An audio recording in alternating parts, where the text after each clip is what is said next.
Asian. No, I was here for initially a workshop for those who do pageants. I'm a Mhm. pageant coach as well. I assist with interview, evening gown, modeling, that type of a thing. And I was here for a gig. Tsunami Couture booked me to Mhm. come out here. So I was there last night at the Albuquerque Social Club performing. Oh, okay. Well, you're an amazing performer. That's what caught our attention on TikTok. Oh, Your performing was brilliant. And when she first brought it to me, she says, "Do you know this girl?" I said, "No, I don't know her." She says, "We need to get her on the show." So I said, "Okay." So when I watched the video, I was like, "Oh my God, this she is amazing." Now, thank back in the you. days, I used to be able to throw it down. Now I'm an old lady, so I just sort of watch the girls do their thing. And you I are got a couple of tricks still up my sleeve. I'm an old girl myself too. So Well, we're actually blessed that we are even alive and working. yeah, a lot of my girlfriends didn't make it out of their 30s, so I definitely am able to reflect back, and I'm thankful. I do have some of my melancholy days where my best girlfriend, Miss Rob, never got to see me fully transition. So it's with a grain of salt, But I'm thankful to Mhm. be here, definitely. That- Now, what is it like being? I mean, coming from a military family, what is it like being a trans woman? Well, I did not have the two experiences at the same time, so I couldn't speak on that aspect. Um, uh, my mother probably said it best when we were growing up. People would always ask my mom, how many kids does she have? And she Mhm. would say three, and they would say boys or girls, and my mom would always say, I have one of each. Oh, okay. So early on, my parents always knew who I was or who I was destined to be. It was never an issue, it was never an obstacle. It was undiscussed being in a Black household, but it was never an issue. Well, coming from the states and mainly from the South, most of us are Christians, and if we have military family in the military, usually it's much more difficult for us. It doubles the trouble for us. But like you said, your parents were good to you and made it, and they understood you. They understood They you. may not have agreed, and they may not have I'm not gonna say they didn't shy me away from anything, but they nurtured my interest, whether it was gymnastics or dance. So I took a lot of dance classes. That's what you might have seen in some of the videos is the remnants of my dance ability. But when my brothers and sisters wanted to play sports or whatnot, I was the kid that was in books, or doing the arts. So they allowed me to do that, which allowed me to have my own freedoms. Now, what are, as you now say that you're producing and you're coaching the girls about pageantry. Now, I've talked to a lot of the pageant queens, and I actually have Miss Continental Plus, Rachel Meredith, on the show tomorrow. And we're going to have a long conversation about her road to pageantry. Now, what is the most difficult thing that you find teaching the girls?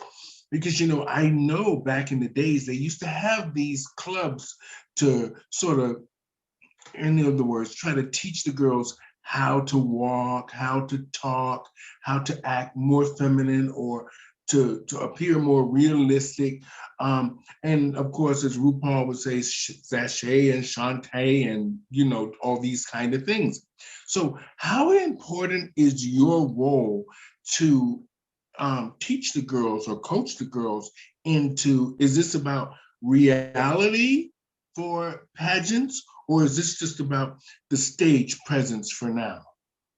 It's a little of both. It's a distorted reality because doing drag in and of itself isn't it is a physical reality, but it's a distortion of reality. A lot of times there are men or trans women that are dressed in elaborate things that they wouldn't wear every day. So that's a distortion aspect of it. The hardest thing to teach is trust in yourself. Um, you can't my grandmother used to always say, you know, the wise man can play the fool, but the fool cannot play the wise man. So Mm-hmm. it's about teaching people the reality of understanding who they are so that when they're in the speaking category, they can speak about themselves at length. Because who knows you? You will know yourself better than anybody else. So you should be able to Mm-hmm. talk about yourself at nauseum. You should be able to go on and on and on about yourself. But oftentimes people get into these situations for interview and they think that they should tell the judges what the judges want to hear. versus conveying who they are and being vulnerable. So it's trust, it's teaching people to trust themselves to be vulnerable because you get something from that vulnerability in the long run. Hmm. Okay, that's amazing because you're so right. That is very true. I remember when I entered my first pageant in Hollywood, Florida, and for my talent, I'll never forget as long as I live. Miss Nikki Adams was one of the judges, I and know I did Home from Stephanie Mills, and I had my little dog, and my boyfriend came out and sang Over the Rainbow, and I just broke down in tears and just cried on the stage, and it was 11 girls, and it was my first pageant, and I won it. the more that we're talking about this life in Florida, we had to have been there during the same times. So we possibly Hmm. knew each other. When you talked about Orlando, I used to work do you remember Big Bang on Orange Avenue? I remember Big Bang Orange I Blossom. I used to dance at Big Bang before it became Firestone and worked at Rosie Oh. O'Grady's and Southern Nights on Bumby. So there's a strong possibility that we may have known of each other back in the day. Hmm. I mean, We just didn't know it. I wasn't doing all of this. I was just sort of traveling with Lacage at the time, just doing impersonations. And then it Mhm. changed over after they approached me about doing the talk show. Mm. Everything, I sort of slowed down on doing all of the drag shows because I started focusing on this because it had a big possibility for me later on in life. The longevity, definitely. Yeah. So I thought, okay, let me focus on this. But I'm sure I probably crossed your paths, and we'll talk about that when I get Tiffany and Dana Douglas and all of them up on try to lure them onto the show. I've been coaxing them a little bit. They're old girls now. They don't like to sort of move, Well, come out of Tiffany's their been comfort traveling zone. around, and so is Shauna Brooks. They've been doing some things here and there. When you're an Mhm. icon, you have to continue until you can't. So That's right. Now, let's talk about the safety. Do you feel, do the girls feel safe now doing the shows and everything with all of the people showing up with all these strange signs and all kinds of odd behavior to drag shows? I currently live in Phoenix, where I've been for the last 12 years. I can Mhm. personally say that I've never seen anything at any of our gay clubs in that manner. Now, we Mhm. have had a group of protesters that protest at Pride, but come to Mhm. find out that they are professional protesters and they basically travel the country trying to incite people to argue with them or physically assault them so that they can sue you.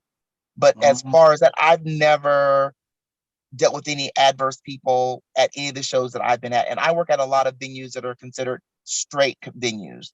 I do a lot Mhm. of brunches and bingos and things at places, and they make sure to go above and beyond that. I, as an entertainer, am safe. I, as a person of color, am safe, and I, as a trans person, am safe.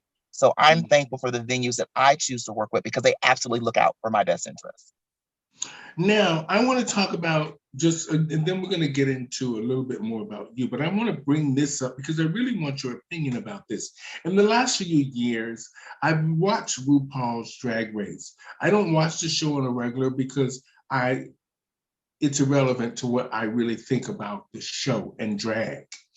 Um, but there has been a real pushback from the trans community, which I thought maybe he has missed a real opportunity with not having the trans women, which is part of his culture coming from Atlanta, on the show from the beginning, that I think could have made him a bigger star than what he is.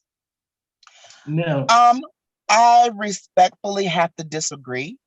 mhm, I think drag in general with the general public needed to be palatable.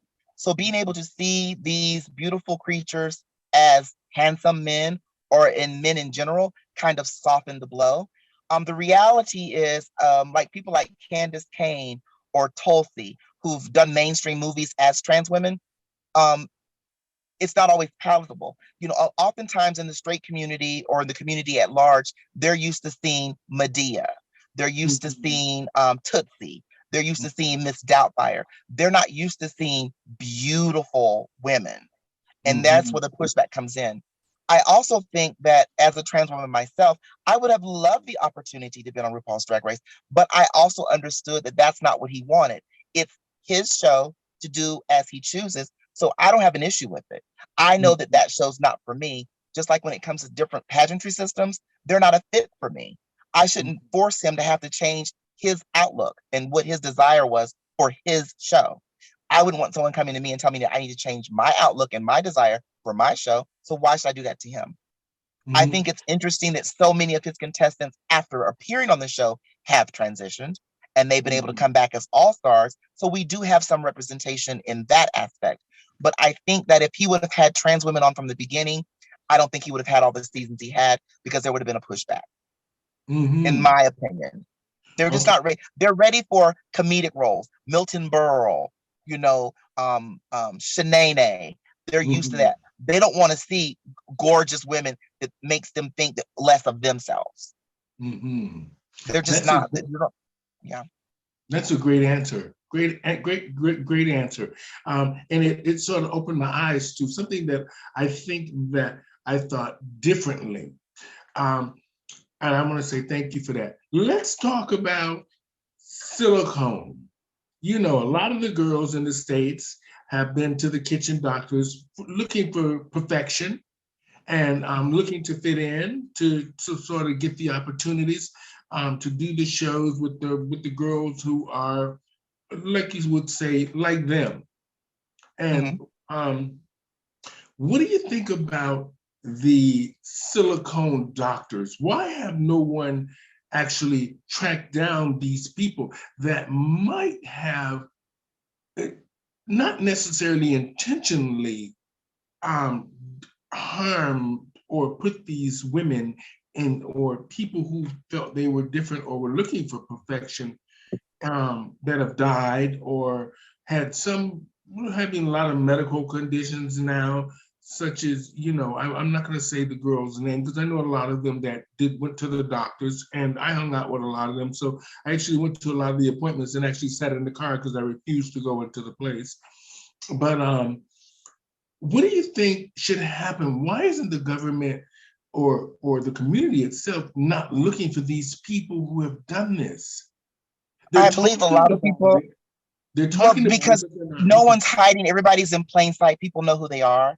I, Mhm, at one point, will admit I was a silicone practitioner. I can admit that. That's something that I did to make a living at one point, with the mhm, medical background and knowledge that I had. Honestly, it's a lot of misconceptions when it comes to silicone usage. A lot of girls, in my opinion, that are having issues when their bodies are biopsied, you discover that it's caulking, that it's sealant, that it's so many other things and not silicone. So how can it be bad silicone if it was never silicone in the first place? That's the first issue. The second thing I'll say, and I'll say this as respectfully as I can, a lot of girls who've had body augmentations done, through the black market or the gray market or whatever you want to call it, a lot of those girls abuse their bodies, whether it be drugs or alcohol, or mhm, by being in the sex work industry. And those are the girls who have complications. It's no different to me than when a girl goes to a licensed plastic surgeon, and I'm talking about a cisgender biological female, and gets breast implants. There's going to be a percentage that's going to have capitalization of the breast implant. It's just a mhm, margin of error. And I think mhm, that when we hear from the 10, 15, or 20 girls who've had issues with silicone usage, there are literally thousands that haven't. mhm, Thousands. I've had mhm, silicone in my body that I injected myself into my body 20 some years ago, and I've never had an issue. But mhm, I knew exactly what the product was. Whether I took a risk or not, it's a risk that I was willing to take at the time. And I don't mean to equate those who do silicone work to drug dealers, but I think that the community doesn't look for them the same way that everybody knows who the drug dealers are in the community. And they're not mhm. persecuted either. Okay, You follow what wonderful. I'm saying? That's a great answer. You laid it out perfectly, and I Yeah. want to say thank you for being honest and open about it. And I think Oh, it'll. the only way I can be is honest. That's the only thing I know to be. Because when you tell lies, you have to remember them. The truth is always Mhm, the truth. And I'm not mhm, ashamed of anything that I did. I wanted to be able to succeed in life, and being young and being trans. I love when members of our community, the Black community, for instance, always says, well, girls shouldn't be sex workers. Well, I can't go into McDonald's looking like I'm looking with a name tag that says Ronald and expect them to give me an interview. It's not that simple. So I Hmm. knew I wasn't cut out for sex work. So I did what I felt was the next best thing. Hmm. Well, I don't. To be honest, I mean, I live in Canada, but even though I come from the states, and prostitution isn't illegal here, the communication is. As long as you keep it in your house, they don't bother you, and you stay off the street, they don't bother you. So it's not an issue here. But for me, I don't think prostitution should have ever been criminalized in the first place. I mean, regardless of whether or not it's sex work or what the Christian values people try to put on it and all this stuff. Um, Prostitution will be around long after we are all dead and gone. And It's the world's oldest profession. and it will be here regardless of how they try to regulate it, do whatever it is they do to it. But I don't think anybody should be able to be told what they should do with their bodies. I I think agree. we all have freedom of speech, and this is a democracy, and we don't have time to be sitting around arguing with you about something that is ours. Well, Now, I wish from your lips to the rest of our nation that all these men in Congress who are deciding what women can do with their bodies would shut up. mhm, I am very surprised that we're still having all these same conversations from 30, 40 years ago. I thought It's misdirection. Follow what's really going on in this country. It's misdirection. They bring up something to make you become emblazoned and impassioned about so that you miss all the other things that they're slipping past. That's why I Mhm. work within my community as far as voter registration and making sure that people are aware of what's really going on in their communities. Hmm. Now, let's talk about trans housing. The trans, the homeless thing for the trans women. We're seeing now online a lot of homeless trans women, mainly in Mhm. Los Angeles. They're showing that a lot all over the internet about the trans women are that are dealing with whether their sexuality or dealing with the drugs or just dealing with the fact of homelessness, family that has deserted them, and they've gone to Hollywood seeking this fame and all of this. And what do you think? Now, let's just say if you live in Orlando, where do you think these girls should be seeking help? Or do you think trans women should have boots on the ground looking to help these women out there find themselves and putting them in safe places? Because a trans woman in Los Angeles, I would think, would be in much more danger being on the street and on drugs, or just being on the street in general, with no job, no education, maybe, no, these kind of things. What do you think should happen? Well, I can tell you why a lot of women flock to California and New York. Those cities actually offer a lot of services for trans women. If Mhm, you are a trans woman in the city of Los Angeles, in the state of California, the state will pay for your SRS, which is sexual reassignment surgery. They'll pay for mhm, your FFS, which is facial feminization surgery. They'll make sure that you're not homeless. They'll put you in housing. They'll make sure that you are on all of your medical. They'll make sure that you get your SSI. So a lot of times people flock to those states because they have so many things to offer them. Now, I think people end up on the street because of choices. mhm, Oftentimes, I've worked in this industry for a great number of years. I like to give a little shout out to Monica Jones and the Outlaw Project in Phoenix, Arizona. We do a lot within the Black trans community, and the sex workers in general. And a lot of times, you have people, and I'm going to use these terms, forgive me if they sound harsh, but they're confused. A lot of young gay men want attention, so I don't feel that they're truly trans, but they transition or partially transition because they may be sex working or because mhm, they want to have an easier life. I often tell young trans people or people who are debating transition that if your boy life, your given life isn't together, it's not going to be easier transitioning. That it doesn't mhm, become easier; it becomes much more difficult. For instance, I'm a graduate of University College. I had to petition to get my degrees, the name changed, so that it would match who I am. Because who I am physically and who I am on paper are not the same person.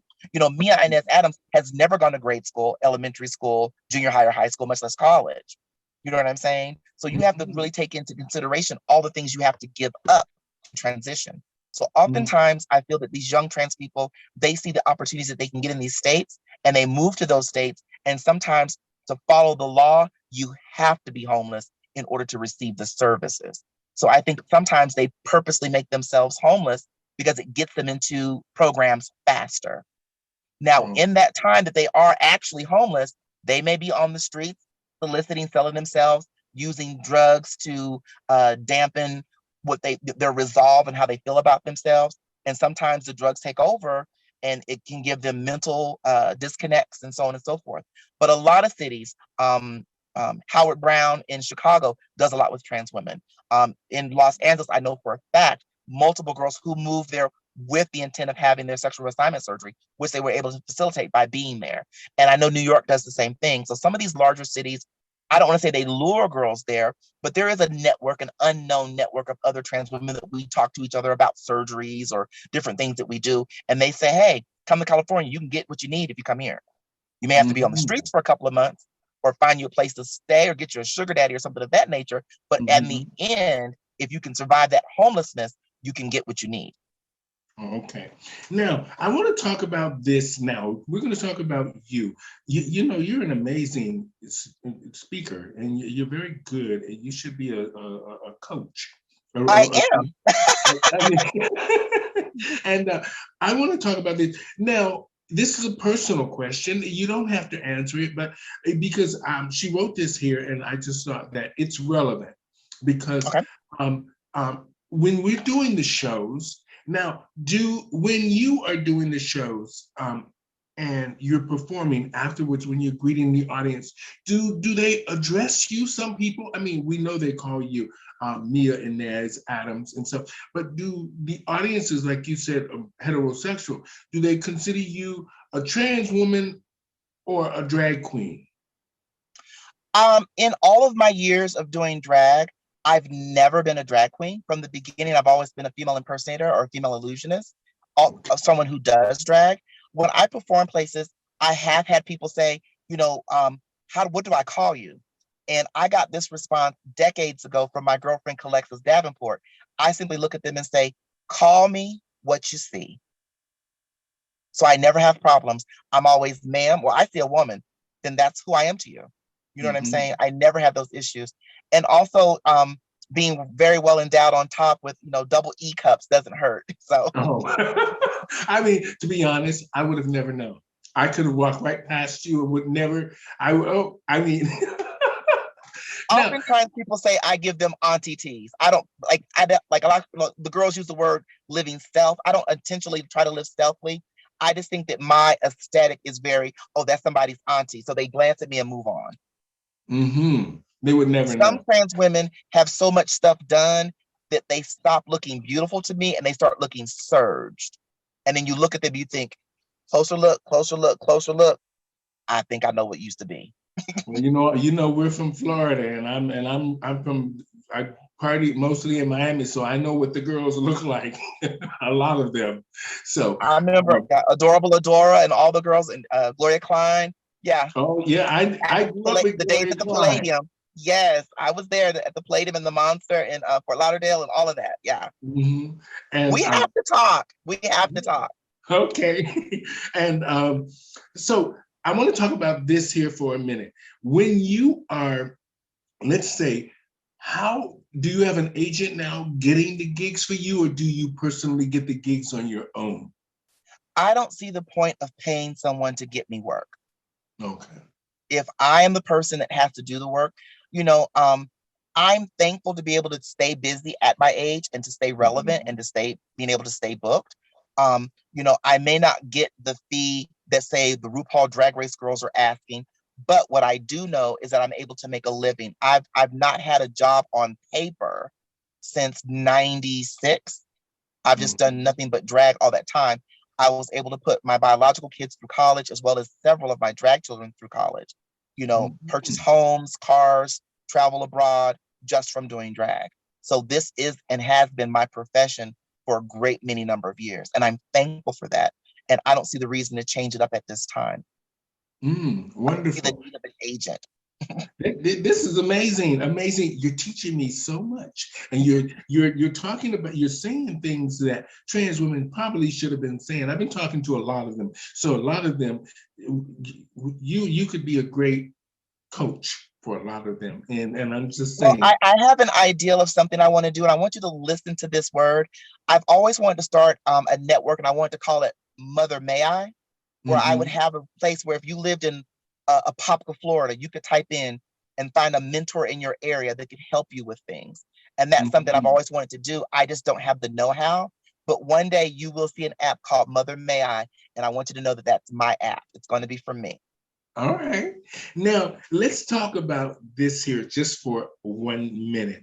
Now that you are doing the shows again, and the young kids, I'm not just talking about RuPaul's Drag Race, because now I'm seeing a downward spiral with a lot of the RuPaul drag girls. I'm hearing, there's a couple of them that I worked with here, and I thought they were some of their drag I thought was very questionable, but they did what they did, but I got along with them very good, and I actually worked with them a couple of times, and it wasn't me that booked them. It was more about the community or Pride that booked them, and we got along really well. And now a few of them have spiraled sort of out of control, and and now one of the girls that I really thought had her head on her shoulders is in really big trouble now, and That's I'm my not going to say. nephew.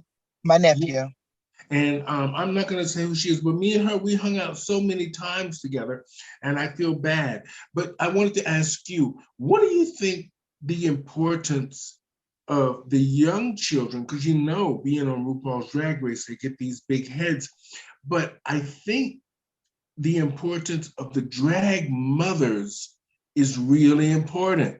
And when you don't have that, you see these kind of um, out of control behaviors of the young girls, which we all went through as young pronouns of whatever you decide you are.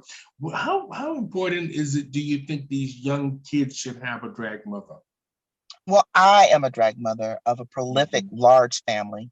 What I will say in reference to the RuPaul Drag Race entertainers, a lot of these young entertainers have advances that we didn't have. Like back in my day, we didn't have the internet. Back in my day, you couldn't buy things on websites. So when I started doing drag, you had to know how to do hair, makeup, make jewelry, costumes. You had to do it all yourself. And I mhm, think that a lot of kids are looking for instant fame and instant success. mhm, And as Andy Warhol said, everyone's gonna have their 15 minutes of fame. And I mhm, always say this: multiple girls on RuPaul's Drag Race are my nieces, nephews. I love them. I support them. I also don't tune into the show because it's not germane to my life. But mhm. and I'm gonna just make up some numbers because I really don't know.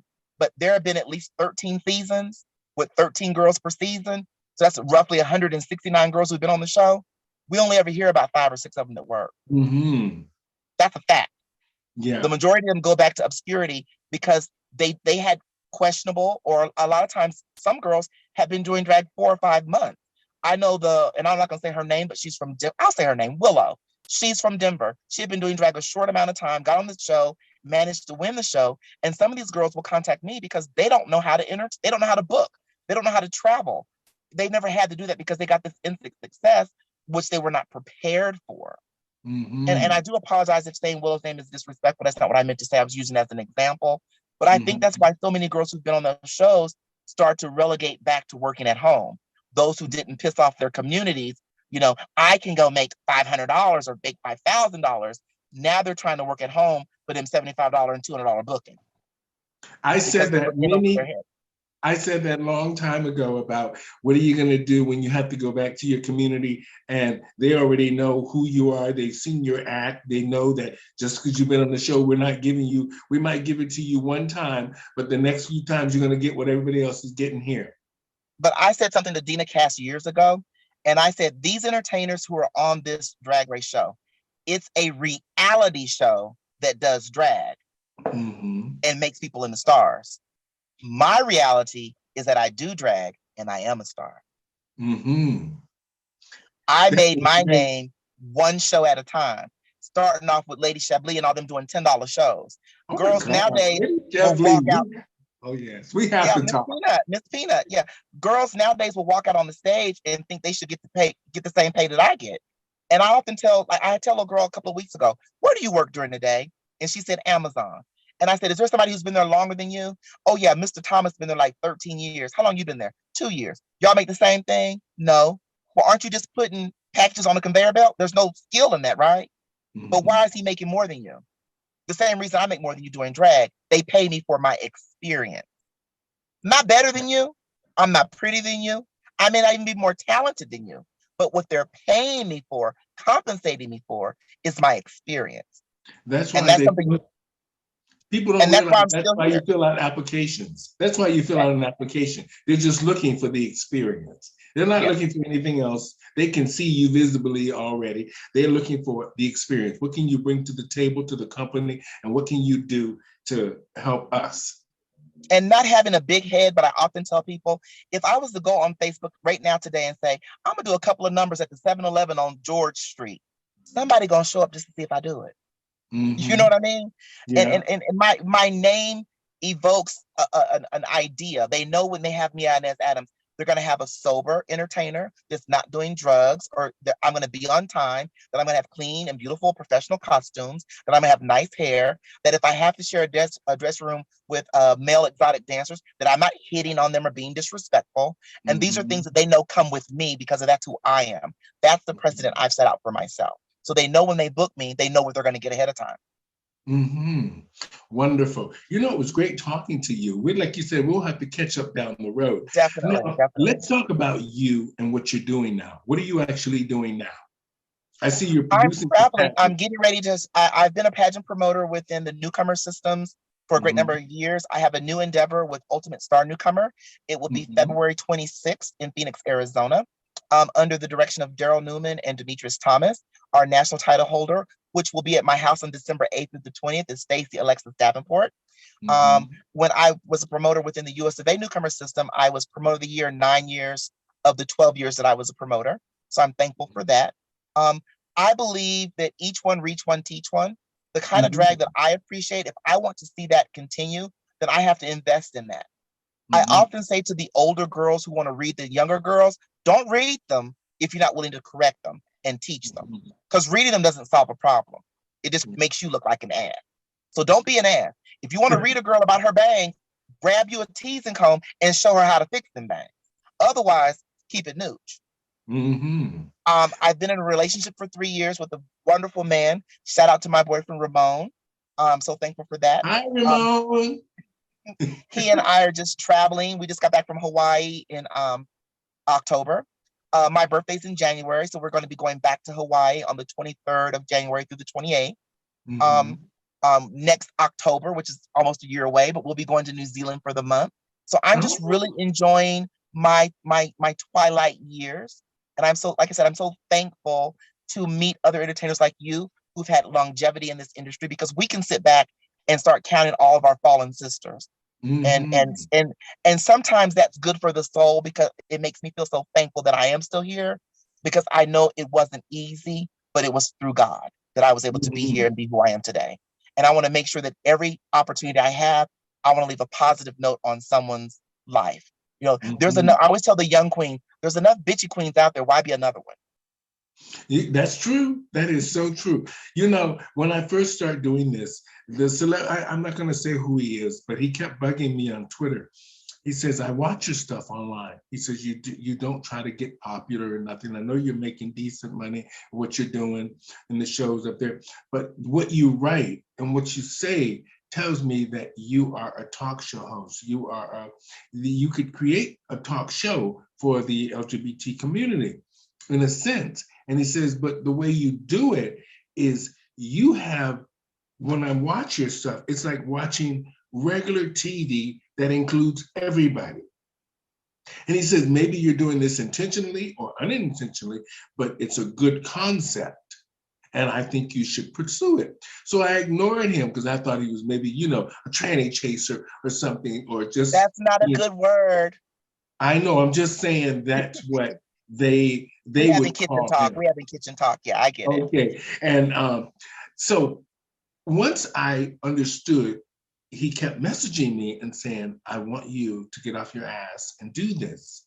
I think you can do this. So I tried, I'm gonna be honest, I did everything on my own at the beginning. I just tried to get in front of the camera and talk and be honest, like you said, and vulnerable. And it was hard at first, but he kept pushing me. And now I'm here. I have a company Sometimes now. people can see things in ourselves that we don't see in ourselves. Because Mhm, oftentimes when you look at the mirror of your reflection, you focus on your negatives instead of your positives. Most people, when they see people, they see their positivity. That's why people do smiles at people randomly, little non-vocal things that we smile or we nod our heads at each other. Those are mhm, positive things, that we do. And sometimes people can see way more in you and potential than you see in yourself. So I mhm, want you to be the next Oprah. And you're doing so. I'm willing to be Gail. mhm. I'm Okay, willing to go well, along there for the you go. ride.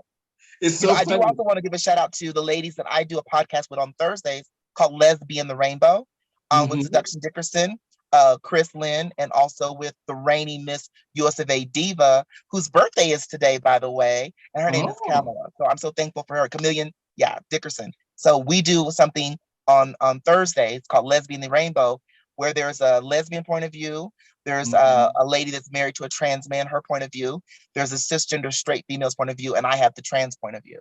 Now So you I'm know thankful this for that. is you are an amazing person to talk to, and like I said, we'll have to catch up down the road because I think we could holler, we could holler, and I want to say this in closing. It was great meeting you and great talking to you about all these important issues I think that face us today, and hopefully somewhere along the line, now that everybody is talking, or trying to talk, that we we keep this momentum going. And I keep telling everybody, stop just taking selfies and pictures.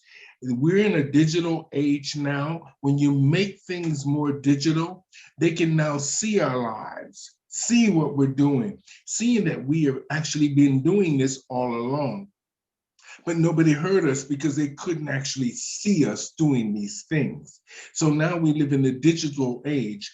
I keep trying to push everybody to do everything digital. So this way, the government and your neighbor that might think that you might be lazy or this and that, they see your videos online. And, oh, she actually works? She goes to school? These are things that people need to see.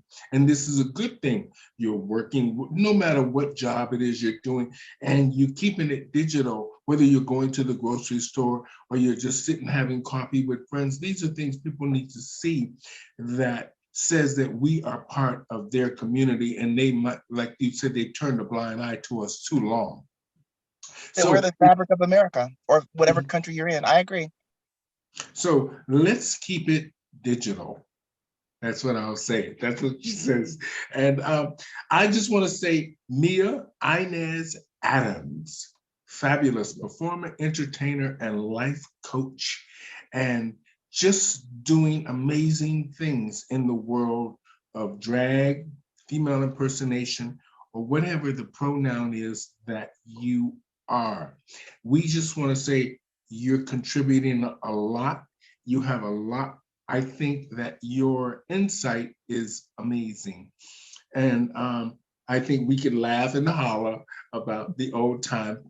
And it was great that you shared a little bit about your military, your family being in the military, and the fact that you're a life coach now, and you're you're a very good teacher. And I want to say thank you for being on the show today. And I want to just say this to our audience. I want to thank Mia Inez Adams for being open and honest, which a lot of us should be, more transparent about our lives. To be honest, I don't think there's anything wrong with prostitution or escorting as long as you're taking care of yourselves and you're safe. I think the things should be put in place to make things more safe for all women, whichever umbrella you are under. And I think women should have the choice to make the choices about their lives and their bodies that themselves, because the body belongs to them. And I also think that we as individuals should talk a little bit more to each other so we can understand each other a little bit better and be open to having that conversation of how can we all get along, make things better for our neighbors and our friends, and just make life a little bit easier for us to just be fabulous in whatever it is that you are doing. And like I said, I want to say thank you, Mia Inez Adams, all the way from Phoenix, Arizona, but she's now vacationing in Albuquerque, New Mexico. And thank you very much for being on the show today. Do you have any Thank you. closing words for Yes, us? thank you so much for considering me and for having me be on the show and to share a little insight of what it is that I do. I wish you much success, much power. If you need me for anything, all you have to do is reach out. I want to assist you get to your heights because I know that you're the type of person that once you reach your highest echelon, you'll have a hand back to pull the next girl up. So I Mm, salute you and I thank you for the hard work that you're doing and the dedication to this art form of female impersonation. Thank you so much for just existing in this time when people don't want us to exist. Thank you, and I applaud you. you're welcome. You're welcome. And thank you for being on the show today. And to our audience today, thank thank you, my friends. Thank you for supporting us all here. Remember, it's Christmas and New Year's Eve. So boots on the ground. Take care of your neighbors and your friends. Do what you can. Until next time, from us here at Pronoun TV and the Stephanie Stevens Show, and our fabulous guest, Miss Mia Inez Adams. Thank you all, and good night. Good night.